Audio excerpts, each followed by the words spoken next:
দুঃখ হলে ইবাদতের বড় একটা সম্পদ। মানুষ যখন দুঃখ পায় তখন আল্লাহর কাছাকাছি যাওয়া যায়। দুঃখ পেলে ইবাদতের স্বাদ বোঝা যায়। আলহামদুলিল্লাহ, সুবহানাল্লাহ, আল্লাহু আকবার। আসসালামু আলাইকুম everyone, WhatsApp guys, good morning. সবাই কেমন আছেন? আলহামদুলিল্লাহ।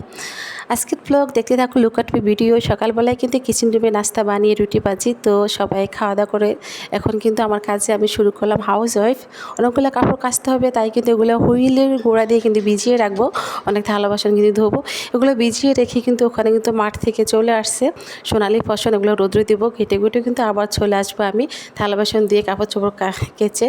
তো এখানে কিন্তু আসলে কয়টা দিন মেয়ে কিন্তু চিলাইতেছে পাঙ্গাস মাছ খাবে, ওখানে কিন্তু মাছালা ভাই আসছে, এদিকে কিন্তু আমরা কাপড়গুলো কাচতেছি, মাছালা ভাই ডাকতেছে মাঠ দিয়ে, যেহেতু মেয়েও আমার সাথে হেল্প করতেছে মাশাল্লাহ।